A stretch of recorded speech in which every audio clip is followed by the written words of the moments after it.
काम वासना से छूटना आसान है, क्योंकि काम वासना प्रकृति है।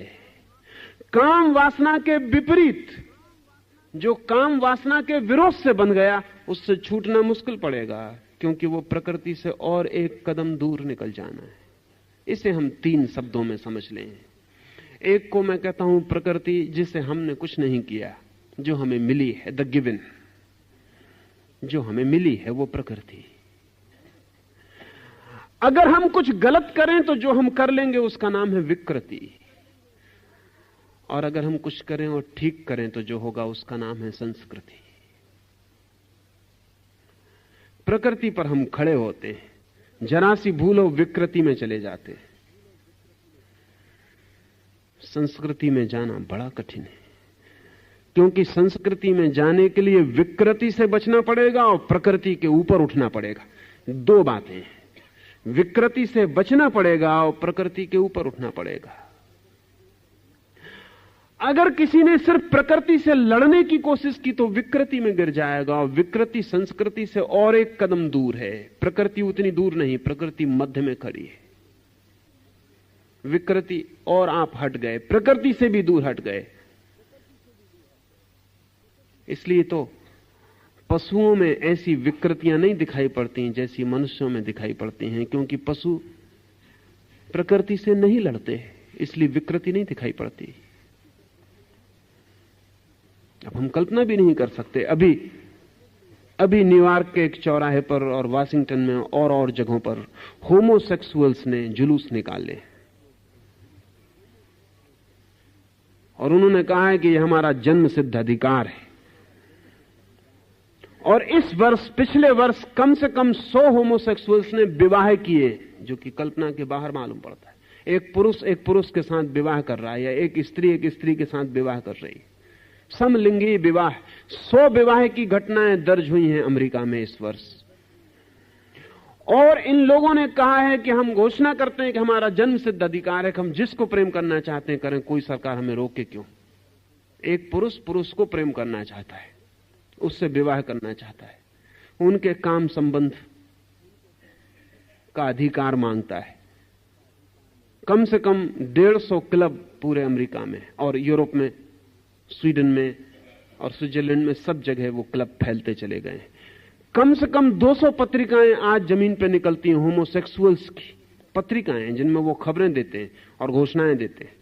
और आप हैरान होंगे कि अभी उन्होंने एक प्रदर्शन किया कैलिफोर्निया में, जैसा कि ब्यूटी कंपटीशन का होता है, महिलाओं को, सुंदर महिलाओं को हम नग्न खड़ा करते हैं। होमोसेक्सुअल्स ने 50 नग्न युवकों को खड़ा करके प्रदर्शन किया कि हम इनमें ही सौंदर्य देखते हैं, स्त्रियों में नहीं। कोई पशुओं की हम कभी सोच सकते हैं कि पशु और होमोसेक्सुअल? नहीं। हां, कभी कभी ऐसा होता, सर्कस के पशु होमोसेक्सुअल हो जाते, या कभी कभी अजायब घर के पशु होमोसेक्सुअल हो जाते। डेसमंड मॉरिस ने एक किताब लिखी है, द ह्यूमन जू, आदमियों का अजायब घर, और उसने लिखा है कि जो अजायब घर में पशुओं के साथ होता है वो आदमियों के साथ समाज में हो रहा है। ये अजायब घर है, ये कोई समाज नहीं है, जू है। क्योंकि कोई पशु पागल नहीं होता जंगल में, अजायब घर में पागल हो जाता है। कोई पशु जंगल में आत्महत्या नहीं करता देखा गया आज तक, लेकिन अजायब घर में कभी कभी आत्महत्या कर लेता है। पशु विकृत नहीं होता क्योंकि प्रकृति में ठहरा रहता है। आदमी कोशिश करता है, आदमी 2 कोशिश कर सकता है, या तो प्रकृति से लड़ने की कोशिश करे तो आज नहीं कल विकृति में उतर जाएगा, और या फिर प्रकृति का अतिक्रमण करने की कोशिश करे तो संस्कृति में प्रवेश करेगा। अतिक्रमण तप है, विरोध नहीं, निरोध नहीं, संघर्ष नहीं, अतिक्रमण, ट्रांसेंडेंस। बुद्ध ने एक बहुत अच्छा शब्द प्रयोग किया है, वो शब्द है पारमिता। वो कहते हैं लड़ो मत इस किनारे से उस किनारे चले जाओ, पार चले जाओ, पारमिता। लड़ो मत इस किनारे से, जहां तुम खड़े हो लड़ो मत, क्योंकि लड़ोगे तो भी इसी किनारे पर खड़े रहोगे। जिससे लड़ना हो उसके पास रहना पड़ेगा। जिससे लड़ना हो उससे दूर जाना खतरनाक है। दुश्मन आमने सामने संगीने लेके खड़े रहते हैं। हिंदुस्तान पाकिस्तान की बाउंड्री पर देखें उनको, वो खड़े। हिंदुस्तान चीन की बाउंड्री पर देखें, वो संगीने लिए खड़े। दुश्मन से दूर जाना खतरनाक है, दुश्मन के सामने ही संगीन लेके खड़े रहना पड़ता है। अगर इस तट से लड़ोगे, बुद्ध ने कहा है, अगर भोग के तट से लड़ोगे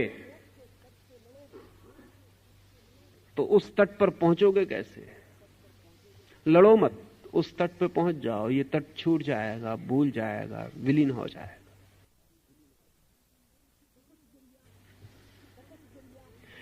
तपश्चर्या अतिक्रमण है, ट्रांसेंडेंस है, द्वंद्व नहीं, संघर्ष नहीं।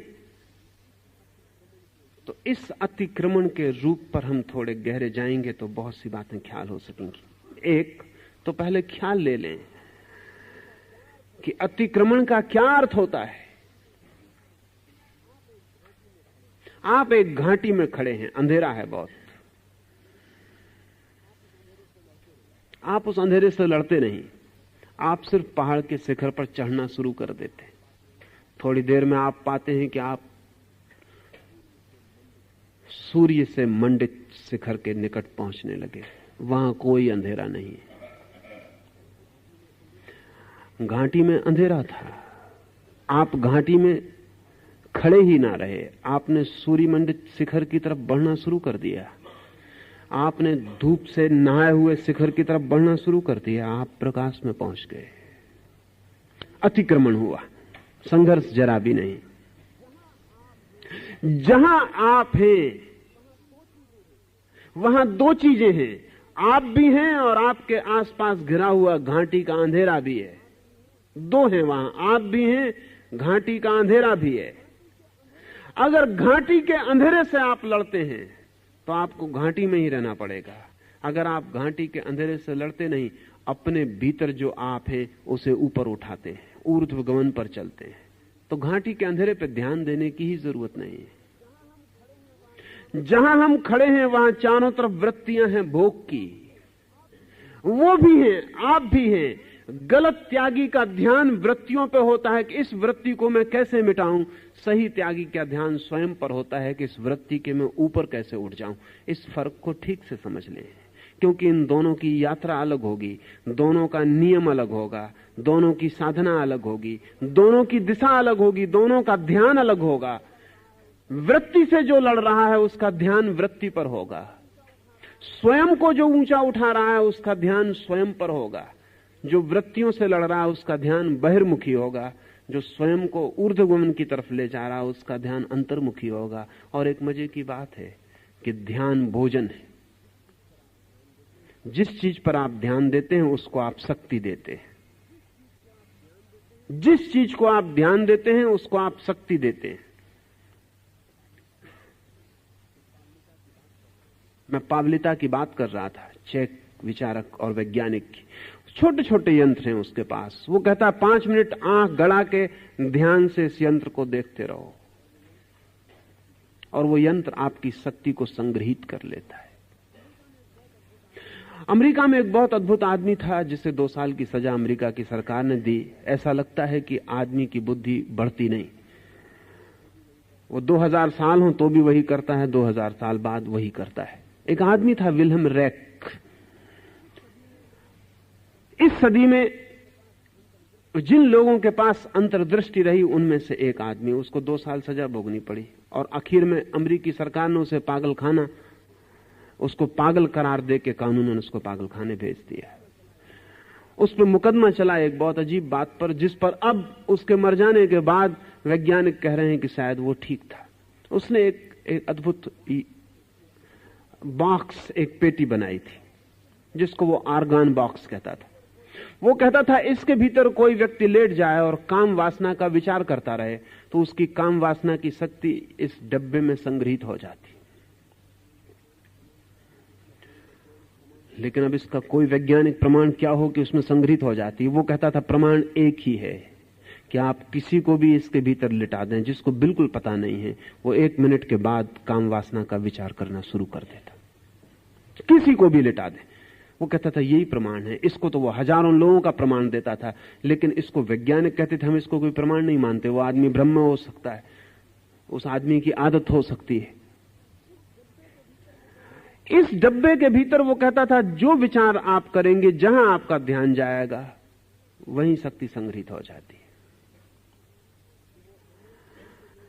वो अनेक ऐसे लोगों को जिनको मानसिक रूप से ख्याल पैदा हो गया है कि वो क्लीव हैं, इंपोर्टेंट हैं, इन बॉक्सों में लिटा के ठीक कर देता था, क्योंकि वो कहता था इनमें ऑर्गन एनर्जी इकट्ठी है। ये जो पावलिता है वो आपकी कोई भी शक्ति को आपके ध्यान से इकट्ठा कर लेता है। आपको ख्याल में ना होगा, जब आपकी तरफ लोग ध्यान देते हैं तो आप स्वस्थ अनुभव करते हैं, जब आपकी तरफ लोग ध्यान नहीं देते तो आप अस्वस्थ अनुभव करते हैं। इसलिए एक बड़ी अद्भुत घटना घटती है कि जब आप चाहते हैं कि लोग ध्यान दें, आप बीमार पड़ जाते हैं। बच्चे तो इस ट्रिक को बहुत जल्दी समझ जाते हैं।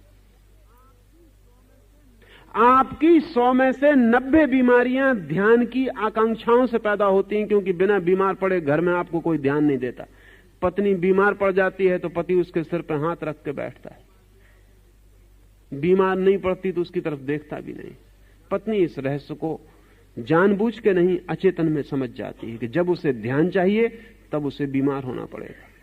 इसलिए कोई स्त्री उतनी बीमार नहीं होती जितनी दिखाई पड़ती है,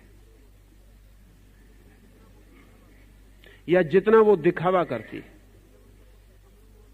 या जब उसका पति कमरे में होता तो जितना वो कूलती, कराहती और आवाजें करती, वो आवाजें उतनी नहीं है जितना कि पति कमरे में नहीं होता तब वो करती, तब नहीं भी करती। इस पर थोड़ा ध्यान देने जैसा। कारण क्या होगा? बच्चे बहुत जल्दी सीख जाते हैं कि जब वो बीमार होते हैं तो सारे घर की अटेंशन उनके ऊपर हो जाती। एक दफा ये बात समझ में आ गई कि अटेंशन आकर्षित करने के लिए बीमार होना रसपूर्ण है, जिंदगी भर के लिए बीमारी आधार बना लेती। मनोवैज्ञानिक सलाह देते हैं, लेकिन बुद्धिमानी की सलाह बड़ी उल्टी मालूम पड़ती है।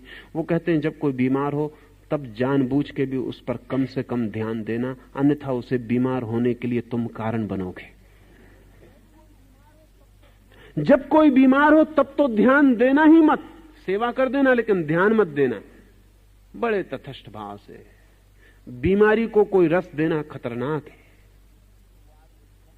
तो जिंदगी में वो आदमी कम बीमार पड़ेगा, ज्यादा स्वस्थ रहेगा। उसके लिए ध्यान और बीमारी जुड़ेंगी नहीं, लेकिन ध्यान से शक्ति मिलती है। इसलिए तो इतना सारी दुनिया में ध्यान पाने की कोशिश चलती है। एक नेता को क्या रस आता होगा? जूते खाए, गालियां खाए, उपद्रव सहे, रस क्या आता होगा? लेकिन जब वो भीड़ में खड़ा होता है तो सब आंखें उसकी तरफ फिर जाती। पावलिता कहता है कि वो सबकी शक्ति से भोजन पाता है। कोई आश्चर्य नहीं कि नेहरू कुछ दिन और जिंदा रह जाते अगर चीन का हमला ना होता। अचानक भोजन कम हो गया,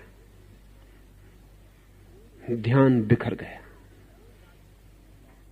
कोई राजनीतिक नेता पद पर रहते हुए मुश्किल से मरता है, इसलिए कोई राजनीतिक नेता पद नहीं छोड़ना चाहता, नहीं तो मरना और पद छोड़ना करीब आ जाते। मुश्किल से मरता है कोई राजनीतिक नेता पद पर, मरना ही पड़े आखिर में, बात अलग है। अपनी पूरी कोशिश भी वो ये करता है कि जीते जी पद न छूट जाए, क्योंकि पद छूटते ही उम्र कम हो जाती। लोग रिटायर होकर जल्दी मर जाते। अब जो आदमी पुलिस का ऑफिसर था वो आदमी रिटायर हो गया, उसकी 10 साल कम से कम उम्र कम हो जाती। अभी इस पर तो बहुत काम चलता है और बहुत देर ना लगेगी कि लोग रिटायर होने से इंकार करने लगेंगे, जैसे उनको पता चल जाएगा कि गड़बड़ क्या हो रही है। रिटायर जब तक आदमी नहीं होता तब तक स्वस्थ मालूम पड़ता है, रिटायर होते ही बीमार पड़ जाता है। जो ध्यान का भोजन उसे मिल रहा था, दफ्तर में जाता था, लोग खड़े हो जाते थे, सड़क पे निकलता था, लोग नमस्कार करते थे, बच्चे भी डरते थे क्योंकि बाप का कब्जा था पैसे पर, बैंक बैलेंस बाप के नाम था, पत्नी भी भयभीत होती थी। फिर सब रिटायर हो गया, हाथ से सब धीरे धीरे सूत्र छूट गए। अब वो बैठा रहता है कोने में, लोग ऐसे निकल जाते हैं जैसे वो है ही नहीं। तो वो खांसता खकारता है, आवाज देता है कि मैं भी यहां हूं। वो हर चीज में अड़ंगेबाजी करता है। बूढ़ों की आदत अड़ंगेबाजी की और किसी कारण से नहीं, हर चीज में अड़ंगेबाजी करता है। कोई ऐसी बात नहीं जिसमें वो अड़ंगा ना डाले। क्योंकि अड़ंगा डाल के वो बता सकता है कि मैं हूं और थोड़ा ध्यान आकर्षित कर सकता। ये बहुत दीन अवस्था है, ये बहुत दयनीय अवस्था है, ये बहुत रुग्ण है, दुखद है, लेकिन है। वो घर में कोई ऐसी चीज न चलने देगा जिसमें वो सलाह न दे, हालांकि कोई उसकी सलाह नहीं मानता, ये वो जानता है। इसे वो दिन भर कहता है कि कोई मेरी मैं नहीं मानता, लेकिन फिर दिन भर देता क्यों? वो दिन भर कहता है कोई मेरी सुनता नहीं। गांधी जी कहते थे कि वो 125 वर्ष जिएंगे, और जी सकते थे। अगर भारत आजाद ना होता तो वो 125 वर्ष जी सकते थे। भारत का आजाद होना उनके मरने का हिस्सा बन गया, क्योंकि आजादी के बाद ही जो उनकी सुनते थे उन्होंने सुनना बंद कर दिया, क्योंकि वो खुद ही ताकतवर हो गए, वो खुद ही पदों पर पहुंच गए। तो गांधी ने कहा कि मैं खोटा सिक्का हो गया हूं, मेरी अब कोई सुनता नहीं। लेकिन गांधी को भी पता नहीं होगा कि गांधी जब भी ये कहते थे कि मेरी कोई सुनता नहीं, मैं एक खोटा सिक्का हो गया हूं, मैं बोलता रहता हूं, कोई मेरी फिक्र नहीं करता, कोई मेरी सलाह नहीं मानता, हालांकि वो सलाह दिए जाते थे। मरने के पहले उन्होंने कहना शुरू कर दिया था कि अब मेरी 125 वर्ष जीने की कोई आकांक्षा नहीं है, परमात्मा मुझे जल्दी उठा ले। क्यों? क्योंकि खोटे सिक्के हो गए, क्योंकि कोई सुनता नहीं, क्योंकि कोई ध्यान नहीं देता। जो ध्यान देते थे वो भी इसलिए ध्यान देते थे कि बिना गांधी पे ध्यान दिए उन पे कोई ध्यान नहीं देता था। अब वो खुद ही ध्यान पाने के अधिकारी हो गए थे, सीधा लोग उनको ध्यान दे रहे थे। अब वो गांधी पे काहे के लिए ध्यान दें? कोने में पड़ गए थे। कोई नहीं कह सकता कि गोंडसे की गोली को सामने देखकर उनके मन में धन्यवाद ना उठाओ। कोई नहीं कह सकता कि उन्होंने सोचा हो कि आ गया भगवान का संदेशवाहक, झंझट मिटी, विदा होते।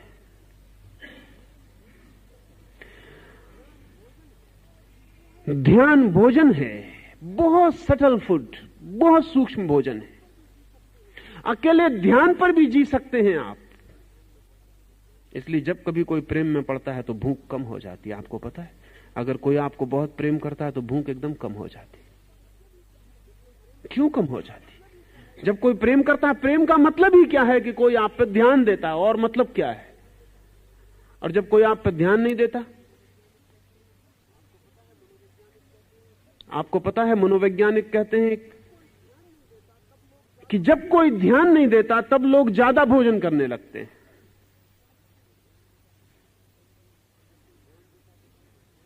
जब कोई ध्यान देता है तो कम भोजन करते हैं, क्योंकि ध्यान भी कहीं गहरे में भोजन का काम करता है, बहुत सूक्ष्म तल पर काम करता है। जिस चीज को हम ध्यान देते हैं उसको शक्ति देते हैं, ये मैं कह रहा हूं। और अब इसको कहने के वैज्ञानिक आधार हैं, अब इसको नापने के भी उपाय हैं। मैं पीछे आपसे निकोलिएव और कामेनिएव का नाम लिया। ये दोनों व्यक्ति टेलीपैथिक कम्युनिकेशन में इस समय पृथ्वी पर सबसे ज्यादा निष्णात लोग हैं। निकोलिएव विचार भेजता है, ब्रॉडकास्ट करता है, और हजारों मील दूर कामेनिएव उस विचार को पकड़ता है।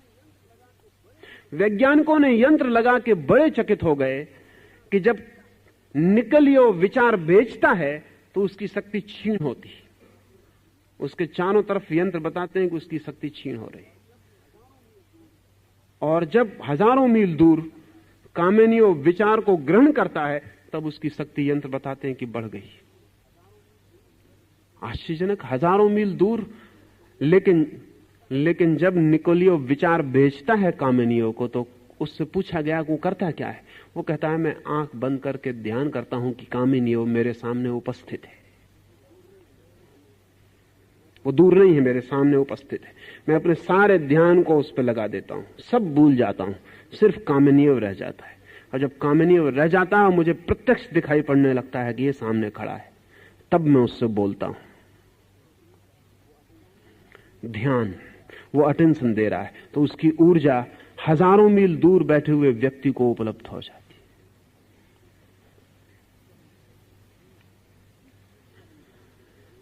जिस चीज पे हम ध्यान देते हैं वहां शक्ति संग्रहित होती है, और जहां से हम ध्यान देते हैं वहां से शक्ति हटती है और विसर्जित होती है। जिस वृत्ति पर आप ध्यान देते हैं उस पर शक्ति संग्रहित हो जाती है। जब आप काम वासना का विचार करते हैं तो आपके काम वासना का जो केंद्र है वो शक्ति को इकट्ठा करने लगता है।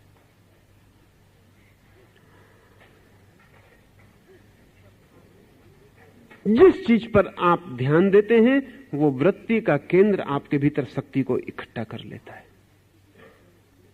आप ही शक्ति देते हैं ध्यान देकर, फिर वो केंद्र शक्ति से भर जाता है तो उस शक्ति से मुक्त होना चाहता है क्योंकि बोझिल हो जाता है।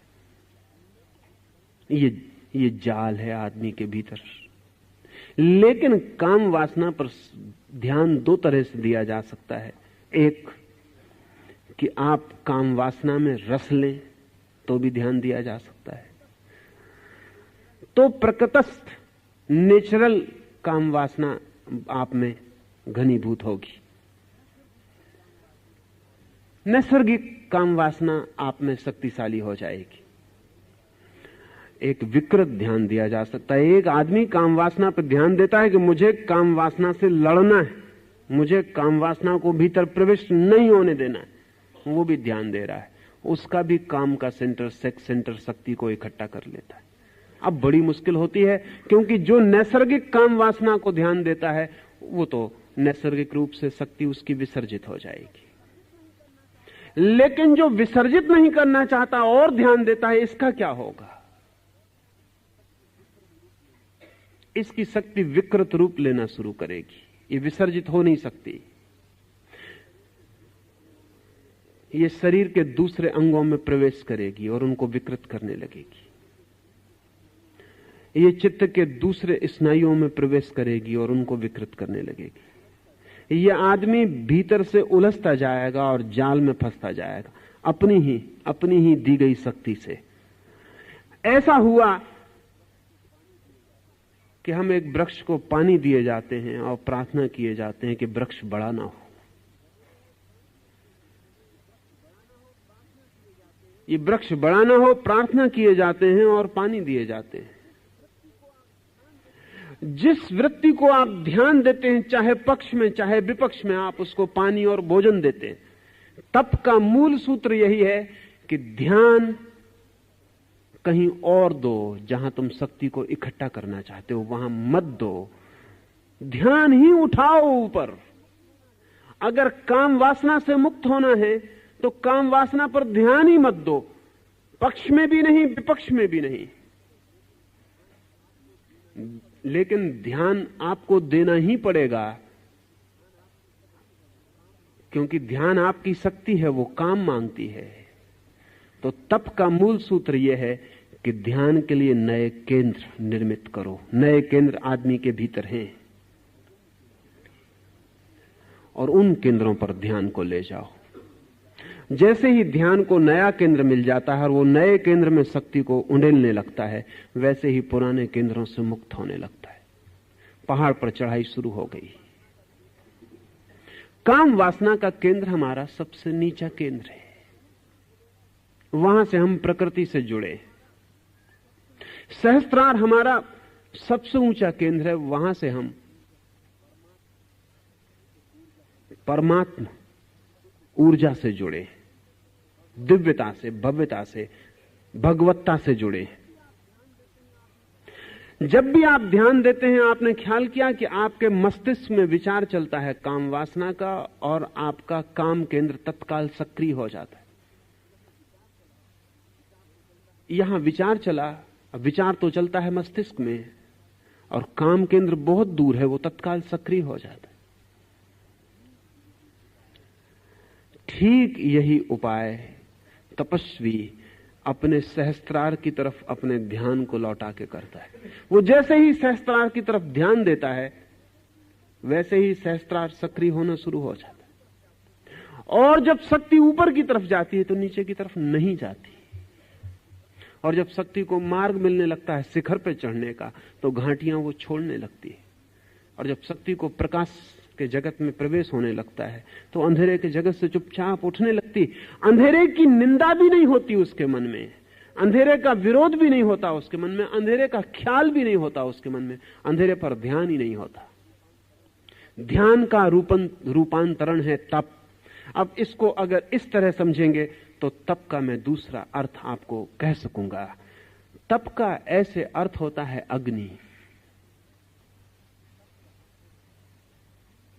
तप का अर्थ होता है अग्नि। तप का अर्थ होता है भीतर की अग्नि।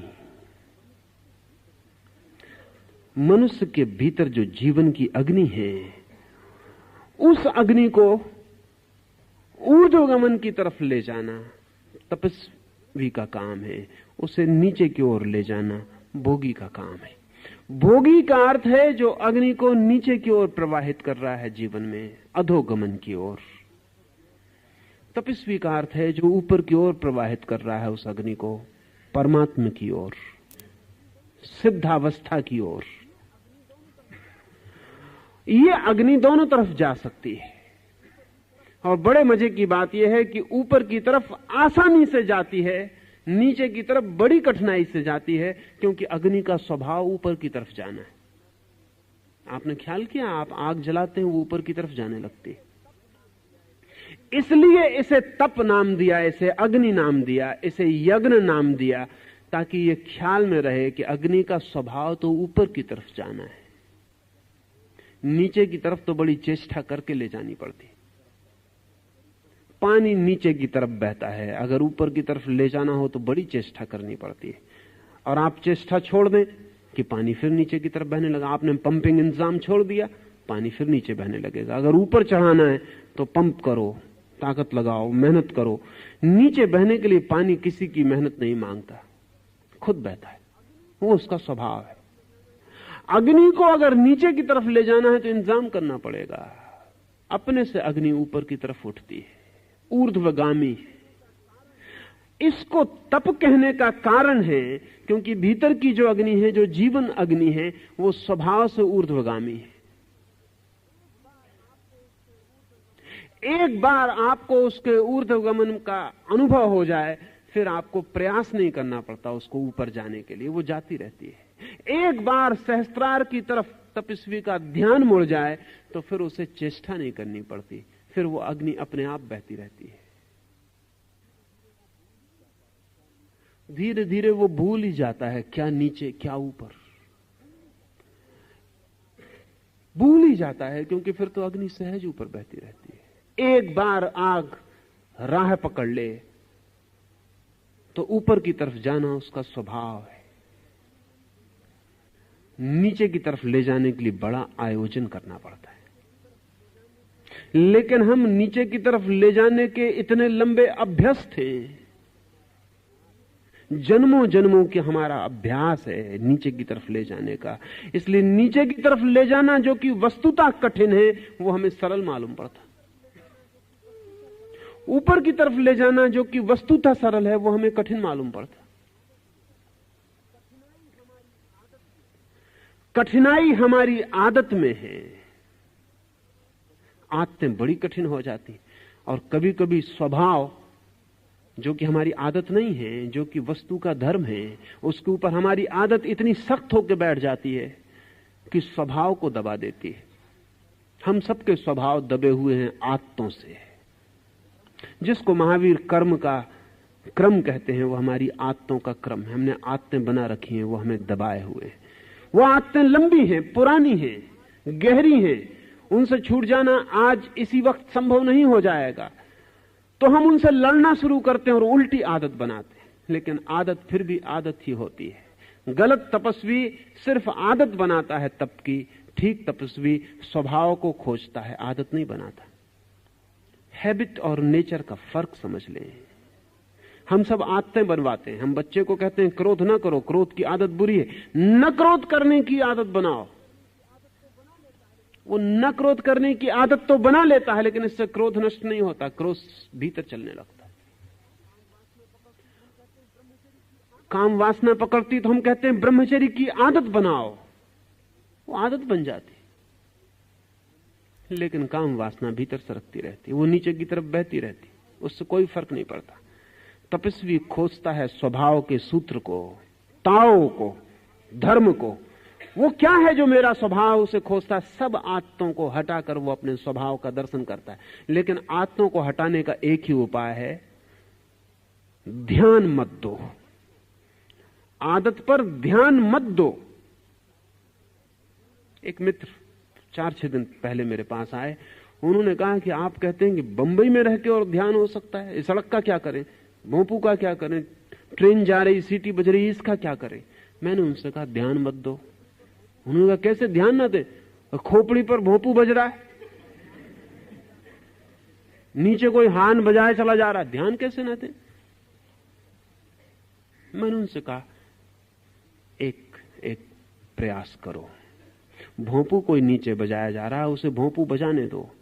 तुम ऐसे बैठे रहो, कोई प्रतिक्रिया मत करो कि भोंपू अच्छा कि भोंपू बुरा, कि बजाने वाला दुश्मन कि बजाने वाला मित्र, किसका सिर तोड़ देंगे अगर आगे बजाया। कुछ प्रतिक्रिया मत करो, तुम बैठे रहो, सुनते रहो, सिर्फ सुनो। थोड़ी देर में ही तुम पाओगे कि भोंपू बजता भी हो तो भी तुम्हारे लिए बजना बंद हो गया। एक्सेप्ट इट, स्वीकार करो। जिस आदत को बदलना हो उसे स्वीकार कर लो, उससे लड़ो मत, स्वीकार कर लो। जिसे हम स्वीकार कर लेते हैं उस पर ध्यान देना बंद हो जाता है। क्या आपको पता है, किसी स्त्री के आप प्रेम में हो उस पर ध्यान होता है, फिर विवाह करके उसको पत्नी बना लिया, फिर वो स्वीकृत हो गई, फिर ध्यान बंद हो जाता। जिस चीज को हम स्वीकार कर लेते हैं, एक कार आपके पास नहीं, वो सड़क पर निकलती है चमकती हुई, ध्यान खींचती है, फिर आपको मिल गई, फिर आप उसमें बैठ गए, फिर थोड़े दिन में आपका ख्याल ही नहीं आता कि वो कार भी है चारों तरफ जो ध्यान को खींचती, तो वो स्वीकार हो गई। जो चीज स्वीकृत हो जाती है उस पर ध्यान जाना बंद हो जाता है। स्वीकार कर लो, जो है उसे स्वीकार कर लो। अपने बुरे से बुरे हिस्से को भी स्वीकार कर लो। ध्यान देना बंद कर दो, ध्यान मत दो। उसको ऊर्जा मिलनी बंद हो जाएगी, वो धीरे धीरे अपने आप छीन होकर सिकुड़ जाएगी, टूट जाएगी, और जो बचेगी ऊर्जा उसका प्रवाह अपने आप भीतर की तरफ होना शुरू हो जाएगा। गलत तपस्वी उन्हीं चीजों पर ध्यान देता जिन पर भोगी देता। सही तपस्वी ठीक तप की प्रक्रिया ध्यान का रूपांतरण है। वो उन चीजों पर ध्यान देता है जिन पर न भोगी ध्यान देता न तथाकथित त्यागी ध्यान देता, वो ध्यान को ही बदल देता है। और ध्यान हमारे हाथ में है, हम वहीं देते हैं जहां हम देना चाहते हैं। अभी यहां बैठे हैं, आप मुझे सुन रहे हैं, अभी यहां आग लग जाए मकान में, आप एकदम भूल जाएंगे कि सुन रहे थे, कि कोई बोल रहा था, सब भूल जाएंगे। आग पर ध्यान दौड़ जाएगा,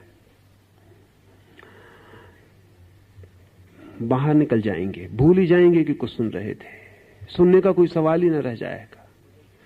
ध्यान प्रतिपल बदल सकता है, सिर्फ नए बिंदु उसको मिलने चाहिए। आग मिल गई, वो ज्यादा जरूरी जीवन को बचाने के लिए हो गई, तो तत्काल ध्यान वहां दौड़ जाएगा। आपके भीतर तप की प्रक्रिया में उन नए बिंदुओं और केंद्रों की तलाश करनी है जहां ध्यान दौड़ जाए और जहां नए केंद्र सशक्त होने लगे। इसलिए तपस्वी कमजोर नहीं होता, शक्तिशाली हो जाता। गलत तपस्वी कमजोर हो जाता। गलत तपस्वी कमजोर होकर सोचता है कि हम जीत लेंगे, और भ्रांति पैदा होती है जीतने की। अगर एक आदमी को 30 दिन भोजन न दिया जाए तो काम वासना क्षीण हो जाती। इसलिए नहीं कि काम वासना चली गई, इसलिए कि काम वासना के योग्य रस नहीं बनता शरीर में। फिर भोजन दिया जाए तो 30 दिन में जो वासना गई थी वो 3 दिन में वापस लौट आती। भोजन मिला, शरीर को रस मिला, फिर केंद्र सक्रिय हो गया, फिर ध्यान दौड़ने लगा। इसलिए फिर जिसने भूखा रहते ही काम वासना पर तथाकथित विजय पाई, वो बेचारा फिर भूखा ही जीवन भर रहने की कोशिश में लगा रहता है, क्योंकि वो डरता है, इधर भोजन लिया, इधर वासना उठी। मगर ये निपट पागलपन है, वासना के बाहर हुए नहीं। ये सिर्फ कमजोरी की वजह से वासना को शक्ति नहीं मिल रही है। असल में आदमी जितनी शक्ति पैदा करता है उसमें कुछ तो जरूरी होती है जो उसके रोज के काम में समाप्त हो जाती है। एक खास मात्रा की कैलोरी उसके रोज के काम में, उठने में, बैठने में, नहाने में, खाने में, पचाने में, दुकान में आने में जाने में व्यय हो जाती, सोने में व्यय हो जाती।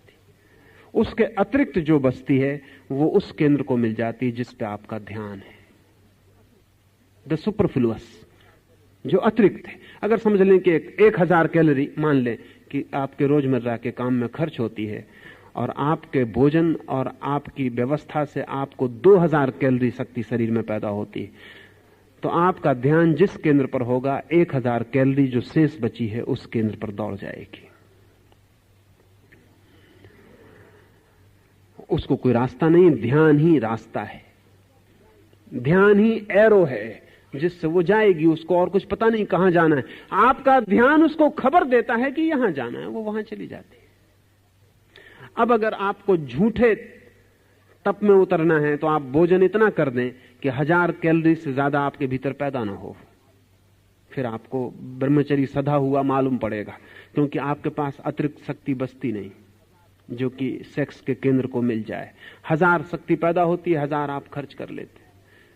इसलिए तपस्वी खाना कम कर देता है, पैदल चलने लगता है, श्रम ज्यादा करने लगता है और खाना कम करता चला जाता है। ये दोहरी प्रक्रियाएं करता है ताकि शरीर में शक्ति कम हो और शक्ति व्यय ज्यादा हो। वो मिनिमम पर जीने लगता है, न होगी अतिरिक्त शक्ति न वासना बनेगी, मगर इससे वो वासना से मुक्त नहीं होता। वासना अपनी जगह खड़ी, वासना का केंद्र प्रतीक्षा करेगा, अनंत जन्मों तक प्रतीक्षा करेगा, कहेगा कि जिस दिन शक्ति ज्यादा हो मैं तैयार हूं। ये सिर्फ भय में जीना है, इस जीने से कहीं कुछ उपलब्ध नहीं होता। इससे प्रकृति तो चूक जाती है, संस्कृति नहीं मिलती, सिर्फ विकृति मिलती है और एक भयभीत चेतना रह जाती है पीछे। नहीं, ये नहीं है मार्ग। ठीक पॉजिटिव ऑस्टेरिटी का, ठीक विधायक तप का मार्ग है। शक्ति पैदा करो, ध्यान रूपांतरित करो, ध्यान नए केंद्रों पर ले जाओ ताकि शक्ति वहां जाए। इसे हम धीरे धीरे जब और गहरे उतरेंगे ध्यान के परिवर्तन के लिए, तो ये प्रक्रिया ख्याल में आ सकेगी। लेकिन सबसे पहले तो यह ख्याल में ले लेना चाहिए कि मेरी अतिरिक्त शक्ति किस केंद्र से व्यय हो रही है। उसके विपरीत जो केंद्र है उस केंद्र पर ध्यान को लगाना पड़ेगा।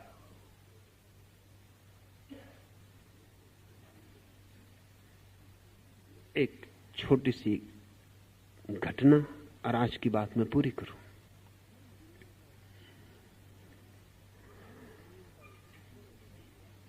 धर्म गुरुओं का एक सम्मेलन हुआ है। बड़े धर्म गुरु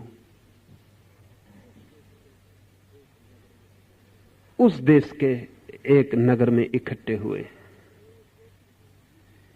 4 बड़े धर्म हैं उस देश में, चारों के 4 बड़े धर्म गुरु एक निजी वार्ता में लीन है। सब सम्मेलन निपटने के करीब हो गया, वो बैठ के बातें कर रहे हैं। ऊंची बातें हो चुकी, नकली बातें हो चुकी, अब वो बैठ के असली गपशप कर रहे हैं। 75 साल का बूढ़ा धर्मगुरु कहता है कि हो गई वे बातें, सुन गए लोग, लेकिन तुम्हारे सामने क्यों मैं छिपाऊं, और मैं आशा करता हूं तुम भी ना छिपाओगे।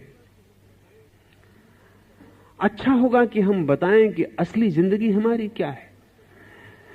मैं तो एक ही चीज से परेशान रहा हूं, वो धन, और दिन रात धन के विपरीत बोलता हूं, पर धन पे मेरी बड़ी पकड़ है। एक पैसा भी मेरा खो जाए तो रात भर मुझे नींद नहीं आती, या एक पैसा मिलने की आशा बंध जाए तो भी रात भर एक्साइटमेंट रहता और नींद नहीं आती। बड़ी धन ही मेरी कमजोरी, बड़ी मुश्किल है, इसके पार में नहीं हो पा रहा। क्या आप में से कोई पार हो गया तो बताए। दूसरों ने कहा पार तो हम भी नहीं हुए, हमारी अपनी अपनी मुसीबतें हैं। एक ने कहा मेरी मुसीबत तो ये अहंकार है, इसके लिए ही जीता हूं, इसी के लिए उठता हूं, इसी के लिए बैठता हूं, इसी के लिए अहंकार के खिलाफ भी बोलता हूं, पर है यही, इससे मैं बाहर नहीं हो पाता। तीसरे ने कहा मेरी कमजोरी तो ये काम वासना है, ये स्त्रियां मेरी कमजोरी हैं। दिन रात समझाता हूं, प्रवचन करता हूं, ब्रह्मचर्य का व्याख्यान करता हूं चर्च में, लेकिन मैं उस दिन बोलने में मजा ही नहीं आता जिस दिन स्त्रियां नहीं आती, खुद ही मजा नहीं आता बोलने। जिस दिन स्त्रियां आती उस दिन मेरा जोश देखने लायक रहता। उस दिन जब मैं बोलता हूं तो बात ही और होती, लेकिन अब मैं जानता हूं भली भांति कि वो भी काम वासना ही मेरी, उसके मैं बाहर नहीं हो पाता। चौथा आदमी मुल्ला नसरुद्दीन था। वो उठ के खड़ा हो गया, उसने कहा कि क्षमा करें मैं जाता हूं। उन्होंने कहा लेकिन तुमने अपनी कमजोरी ना बताई। उसने कहा मेरी सिर्फ एक कमजोरी है, वो है निंदा। अब मैं नहीं रुक सकता एक भी क्षण, पूरा गांव मेरा राह देख रहा होगा, जो मैंने यहां सुना है वो मुझे कहना होगा। क्षमा करें मेरी एक ही कमजोरी है, अफवाह। और अब मेरा रुकना मुश्किल है। ये कोशिश की, तू ठहर भाई, तेरी ये कमजोरी थी तो तूने पहले क्यों ना कहा, इतनी देर चुप क्यों रहा?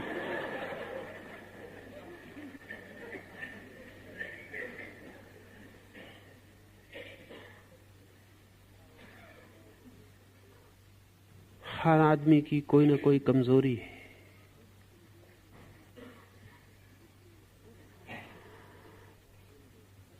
उस कमजोरी को ठीक से पहचान लें, उसी में आपकी ऊर्जा व्यय होती है। मुल्ला ने कहा कि तब तक तो मैं बैठा रहा जब तक मैं पूरा न सुन पाया, लेकिन जब मैंने पूरा सुन लिया तो जग गई मेरी शक्ति। अब इस रात सोना मेरे बस में नहीं। अब जब तक एक एक शक्ति जग गई मेरी, वो जो कमजोरी है हमारी, वही हमारी शक्ति का निष्कासन है, वहीं से हमारी शक्ति व्यय होती। मुल्ला तब तक बिल्कुल सुस्त बैठा था, जैसे कोई प्राण ही ना हो। अचानक ज्योति आ गई, प्राण आ गए, चमक आ गई। मुल्ला ने कहा कि गजब हो गया, कभी सोचा भी ना था कि इस कॉन्फ्रेंस में और ऐसा आनंद आने वाला है। हमारी कमजोरी हमारी शक्ति के व्यय का बिंदु है। भोग हो या भोग के विपरीत त्याग हो, बिंदु वही बना रहता, ध्यान वहीं केंद्रित रहता, शक्ति वहीं से विसर्जित होती, एवापोरेट होती। तो बदलने की प्रक्रिया है। इस प्रक्रिया पर कल मैं बात करूंगा, शायद लंबी इस पर बात करनी पड़े, क्योंकि महावीर ने फिर तप के 12 हिस्से किए और एक एक हिस्सा वैज्ञानिक प्रक्रिया है। तो कल वैज्ञानिक प्रक्रिया को हम समझ लें, फिर महावीर के एक एक तप के हिस्से को हम बात करेंगे। अभी जाएंगे नहीं, हालांकि मन की कमजोरी कह रही होगी कि भागो, तो थोड़ा रुकेंगे। तो कीर्तन सन्यासी करते हैं, उतना धैर्य और